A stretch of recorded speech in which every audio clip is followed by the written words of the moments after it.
I owned 2,000 acres of beautiful, undeveloped land that had been in my family for generations. It was more than just property to me. It was a legacy, a place where I grew up hunting, fishing, and learning the value of hard work alongside my father and grandfather. The land held countless memories. The old oak tree where my dad taught me how to shoot, the creek we'd fish on long summer afternoons, and the field that would burst with wildflowers every spring. I always planned to pass this land onto my own children one day. I paid the property taxes every year without fail, kept up with county records, and even let local youth groups use it for camping and hikes. I never imagined that someone could try to take it all away from me. I wasn't living on land full-time. I had a house in a nearby town and checked on the property every few weeks. It was all raw land.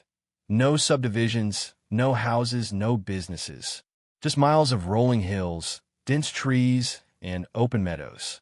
Because it was outside city limits, I never thought it would be affected by some suburban homeowners association.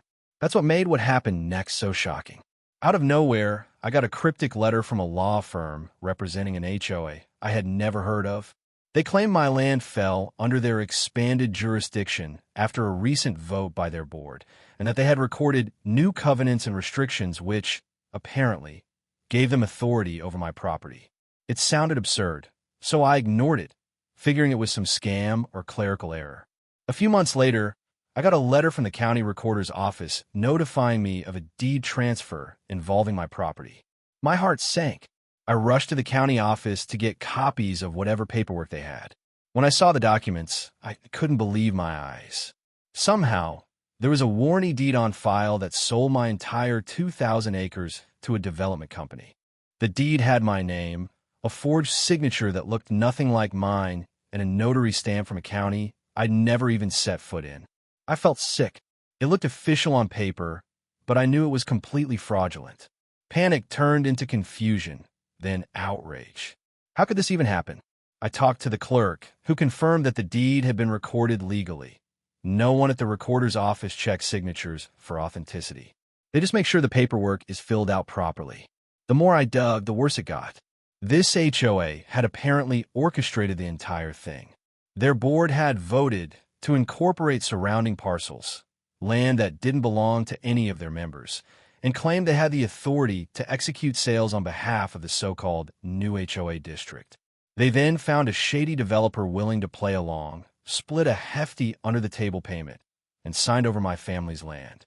I started putting the pieces together by ordering every related public record I could find. There were meeting minutes from HOA board gatherings, bogus, obviously, since I wasn't a member and my land was never in their subdivision.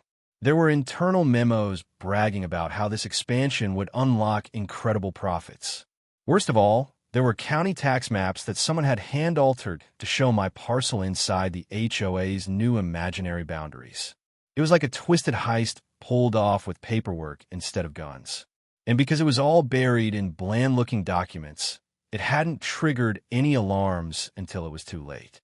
As I tried to process all this, I kept thinking of my grandfather walking those fields with me. I could almost hear him saying, "Stand your ground, boy. Don't let anyone take what's yours." That's when the shock wore off, and I resolved to fight back.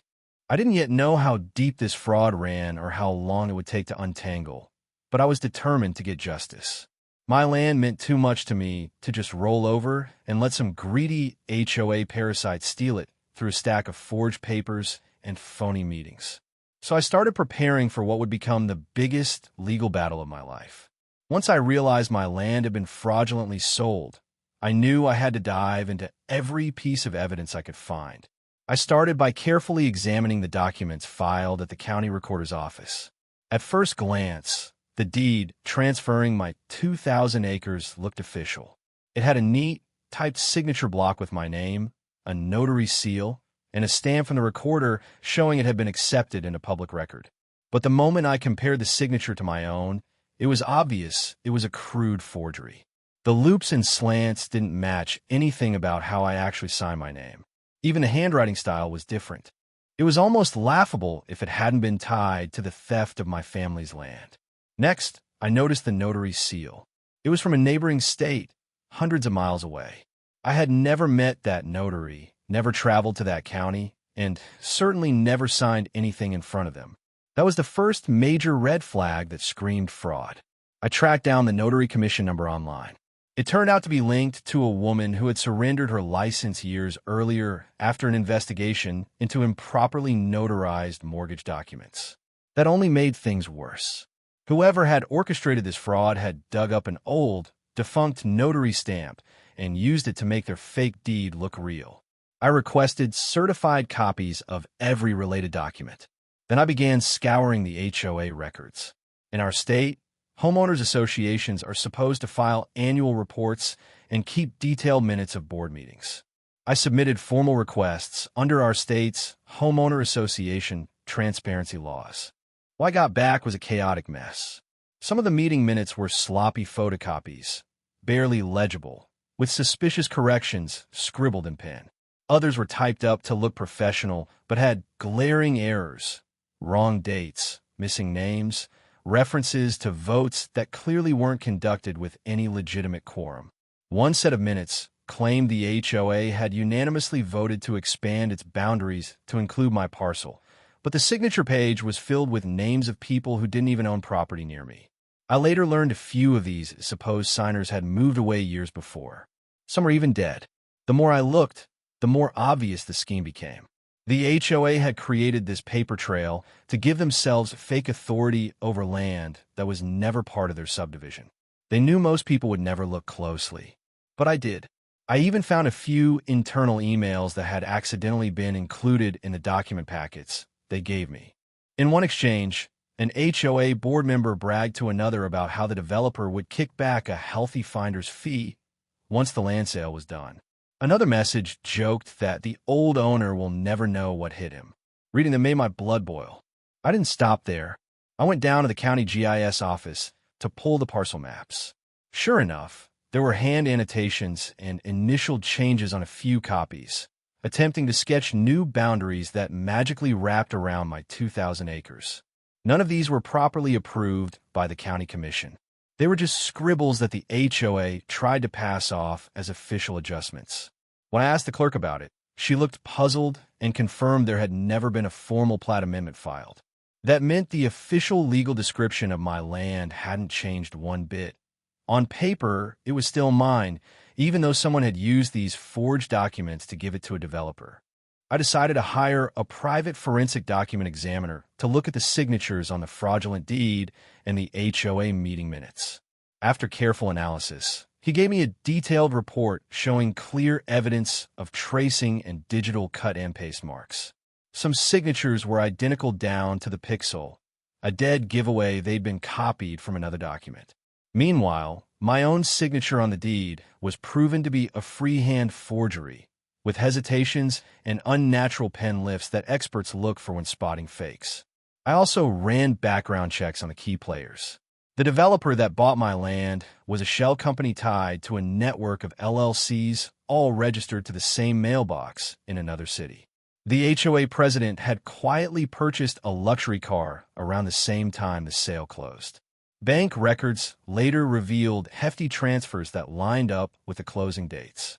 Piece by piece, it became clear this was an elaborate conspiracy. Forged signatures, recycled notary stamps, doctored meeting minutes, bogus maps, and backroom deals, all designed to rip away my land and funnel profits to a handful of opportunists. I was stunned by how brazen it all was, and even more stunned that they thought they could get away with it without anyone noticing. Once I understood just how deep this scheme ran, I knew I couldn't tackle it alone. I needed professionals who not only understood property law, but also had the experience to unwind complex fraud cases. I began by interviewing several local attorneys, but quickly realized this case was bigger than anything they usually handled. Most were used to simple boundary disputes or HOA fine challenges, not multi-million-dollar land theft involving forged documents and corrupt associations. Eventually, through a friend of a friend, I got connected with a law firm in the city that specialized in high-stakes real estate litigation and fraud.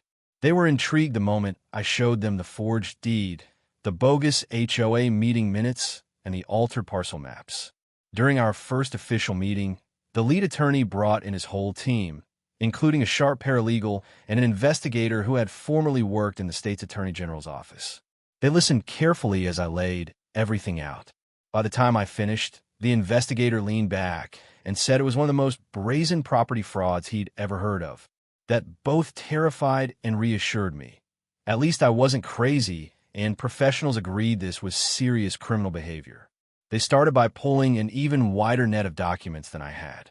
They issued formal subpoenas to the HOA for every piece of correspondence, accounting ledger, board resolution, and membership roll.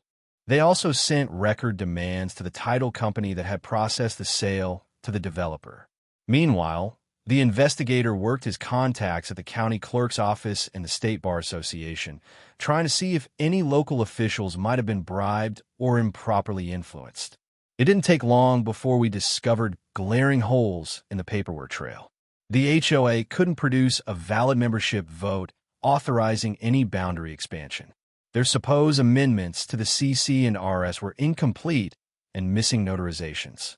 Some board members' signatures had clearly been copied from other documents. Worse yet, the title company had processed the sale without running a proper chain of title check, which should have flagged that I was still the rightful owner. Once we gathered this mountain of evidence, my attorneys drafted an initial lawsuit. It was over 50 pages long, packed with detailed allegations of fraud, conversion, conspiracy, breach of fiduciary duty, and violations of state real estate laws. They didn't just name the HOA as a defendant. They also named individual board members, the shady developer, and the title company for negligence. This strategy was intentional. By going after them personally, we turned up the heat. It meant these people's own assets, their homes, their bank accounts, their reputations, were suddenly on the line. Within weeks, a few of them started panicking, reaching out through their lawyers to try and discuss a settlement. My legal team advised me to hold firm. The point wasn't just money. I wanted the fraud fully exposed in court. Meanwhile, my attorneys filed motions for temporary injunctions. This was critical. Without them, the developer could have started bulldozing trees and building roads on my land, forever altering it while we were still fighting. The court granted our request, freezing any activity on the property until the case was resolved. That was a huge relief. I remember driving out to the land the next weekend and just standing there, taking in the quiet fields and forest, knowing at least for now no one could touch it.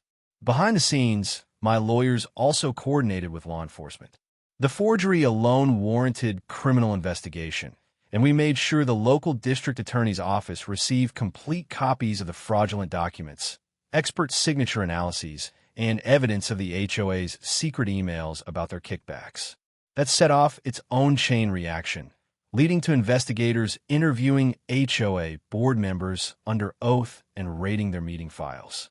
Each new subpoena or deposition seemed to turn up more damning details. Side payments disguised as consulting fees, fake invoices to siphon off money from HOA dues, and even hush payments to one local notary who had refused to certify the forged documents. Throughout this process, I was on countless conference calls and spent hours reviewing filings. It was exhausting, frustrating, and at times overwhelming. But each small victory, like when the court ordered the HOA to turn over private email servers, or when the title company admitted they skipped due diligence, felt like a critical step toward unraveling the whole scheme. I kept telling myself that no matter how long it took, we were building a case so airtight that none of these people could wiggle out with excuses or half-truths. This wasn't just about getting my land back anymore. It was about making sure they all faced accountability for what they'd done. Winning the early injunctions was only the beginning. My legal team pressed ahead with full force, determined to prove beyond doubt that the entire transaction was fraudulent. They filed extensive discovery requests, demanding every financial record, internal memo, email, and meeting note the HOA and the developer had ever created related to my property. The defendants stalled as long as they could, missing deadlines and claiming that some documents had been accidentally destroyed. That tactic didn't last. The court issued a stern warning and eventually compelled them to comply under threat of sanctions. When the documents finally started to come in, They painted an even uglier picture than I had imagined. The HOA's treasurer kept sloppy spreadsheets that listed expected personal bonuses tied directly to the sale of my land. One line even had my parcel number typed next to a five-figure payout amount. There were also casual emails between board members discussing how old deeds are so boring, nobody ever checks them anyway, and another where someone joked they need to book extra vacations once this deal closes.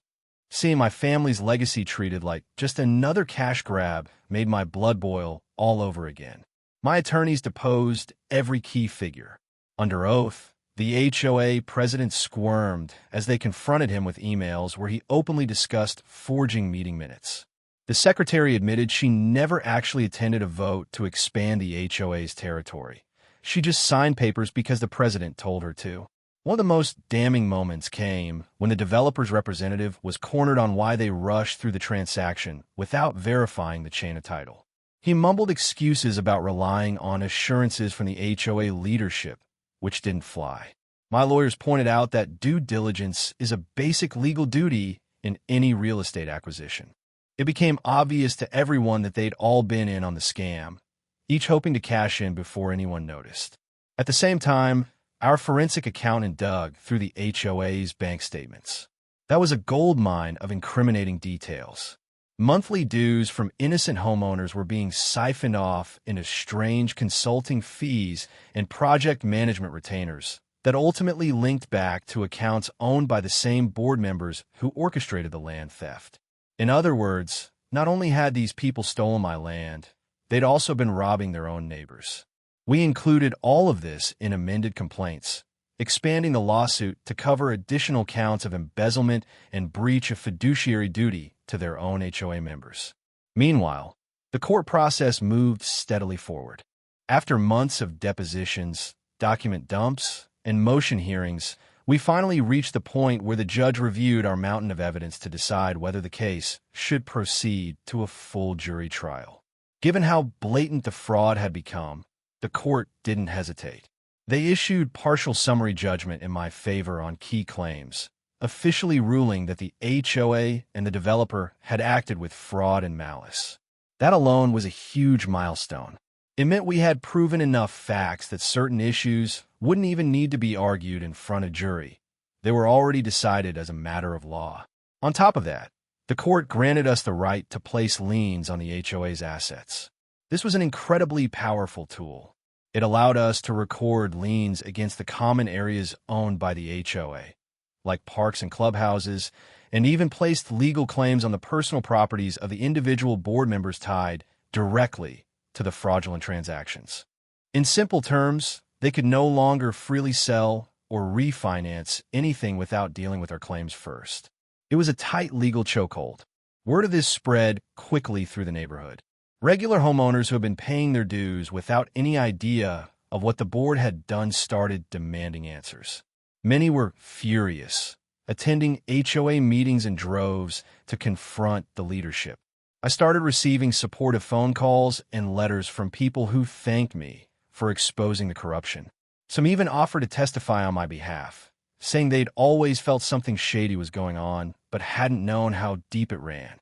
Throughout all of this, my attorneys kept pressing for a full financial accounting. They wanted every penny traced. This wasn't just about recovering my stolen land anymore. It was about holding each participant accountable down to the last dollar they siphoned away. Every time the defendants tried to hide or minimize their wrongdoing, our team uncovered another trail of emails or bank transfers that made them look worse.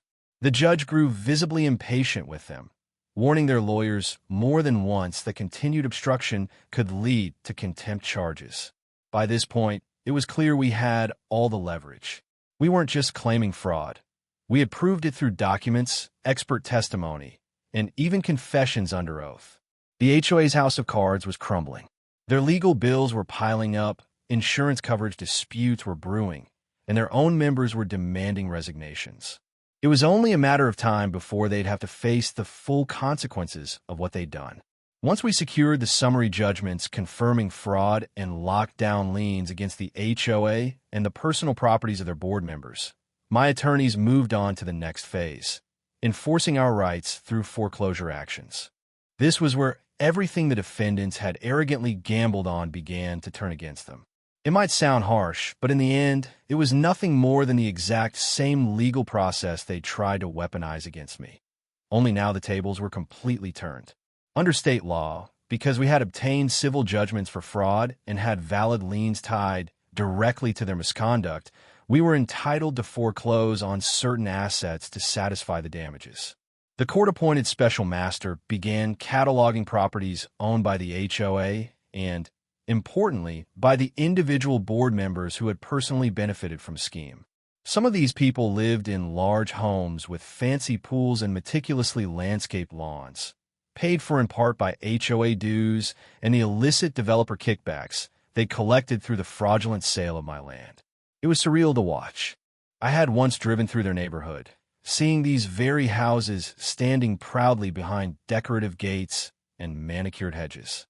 Now they were properties marked by pending foreclosure notices because their owners had committed outright fraud. My legal team filed the necessary petitions with the county court, and after additional hearings, where the defendants' lawyers tried desperately to argue undue hardship and beg for delays, the judge signed off on the foreclosure orders. It meant that unless these people could come up with the huge sums required to pay off the judgments plus court costs and attorney fees, their homes would be auctioned off under the supervision of a sheriff's department. While all this unfolded, we also pressed claims against the developers' properties and bank accounts. We discovered that the developers' shell companies had used part of the money from the fraudulent land flip to buy parcels in other counties and to bankroll a separate commercial strip mall project. Through aggressive court orders, we froze those assets too. They couldn't move forward with any sales or new construction without clearing the debt they owed me. This was satisfying on multiple levels, financially of course, but also because it showed these people that fraud carries real, personal costs.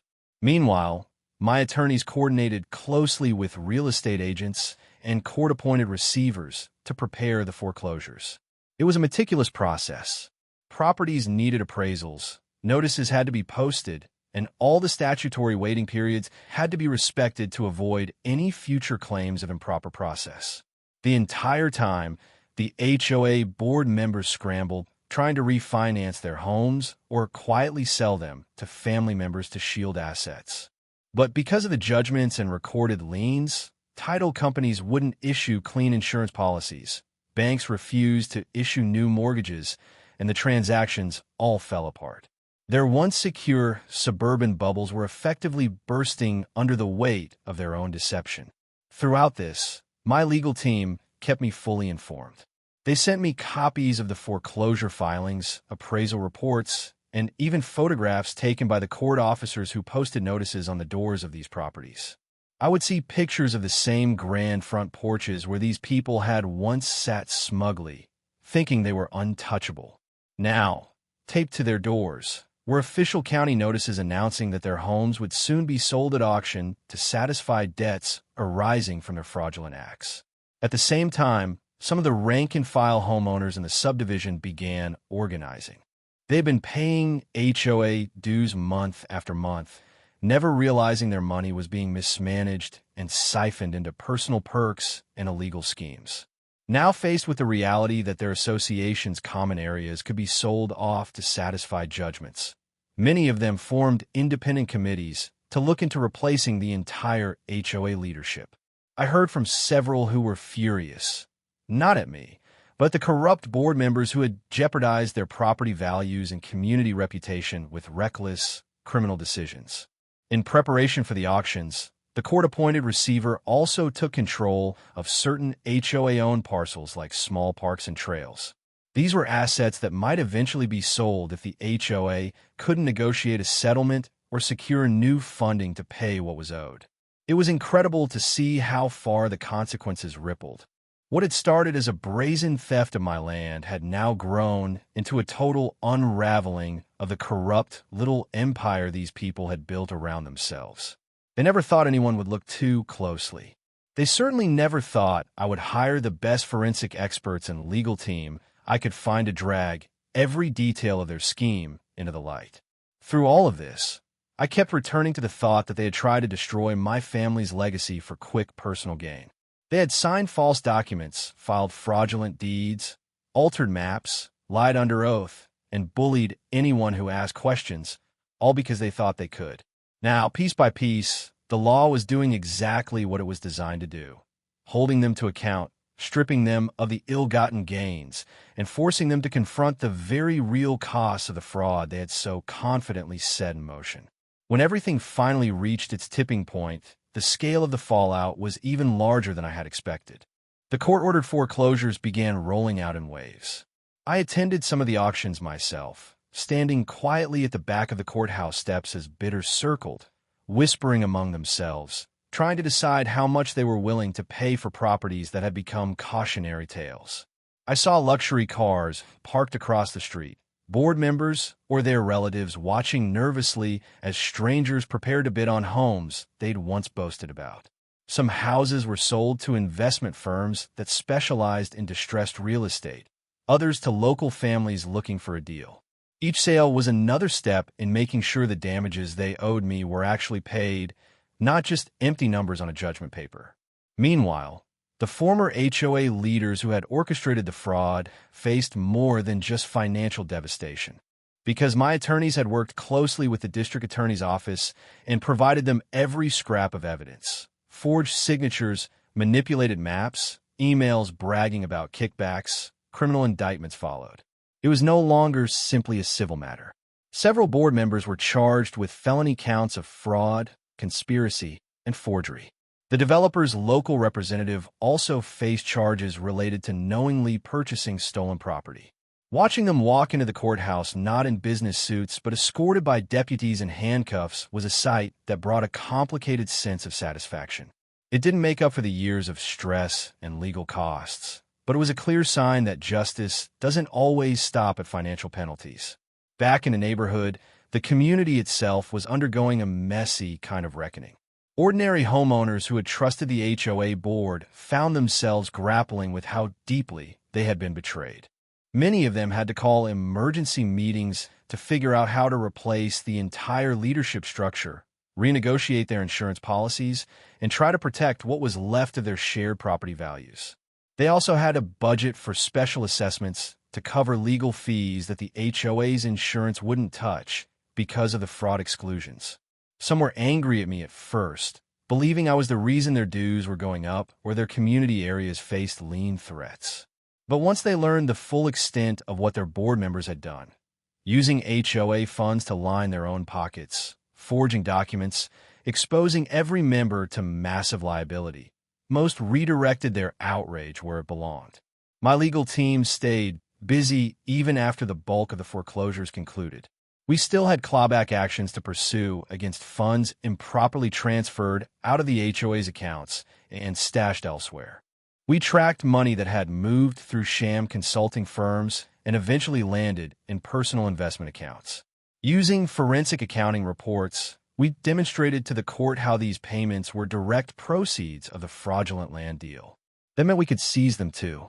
It was slow work, but each new court order to freeze or turn over assets ensured these people couldn't simply walk away with ill-gotten profits while claiming to be broke. At the same time, my attorneys and I began working with title companies to clear the cloud on my 2,000 acres. Even though the courts had invalidated the fraudulent sale, there was still a lingering mess in the property records that needed to be corrected. Liens filed by contractors who'd been promised future development work by the crooked developer, notices of interest from lenders, even easements that had been improperly recorded. One by one, we negotiated or litigated to remove each blemish. Eventually, the county recorder issued clean, updated records showing clear title back in my name alone, free of encumbrances. It was a profound moment when I finally held that fresh, certified copy of the deed, knowing every trace of the theft had been scrubbed away. Throughout this entire ordeal, I kept meticulous records. I documented the forged paperwork, recorded conversations with county clerks and attorneys, and maintained copies of every court filing and judgment. More than one neighbor later told me that seeing my careful files and timeline charts inspired them to better safeguard their own property documents. I even had people from nearby towns reach out for advice on how to watch for similar scams in their HOAs. In a way, the massive fraud that had been meant to quietly enrich a handful of corrupt insiders ended up shining a bright spotlight on shady practices in HOA management far beyond just our community. When I drove out to my land in the weeks after the final title corrections, it felt different than it ever had. The rolling fields and stands of old oaks were exactly the same, but I was seeing them with new eyes. This was more than acreage or investment potential. It was a tangible piece of family history, something that had been threatened by greed, but ultimately preserved because I refused to back down. The fences would need repair, the old gate might need replacing, but none of that mattered in the shadow of what we just fought through. Each patch of grass and stretch of gravel road was a reminder of why it had been worth every late-night strategy call, every stack of legal bills, every tense day in court. It all stood there as stubborn testimony that no matter how carefully someone plots, or how confidently they forge signatures and file fake deeds, truth has a way of clawing its way back to daylight.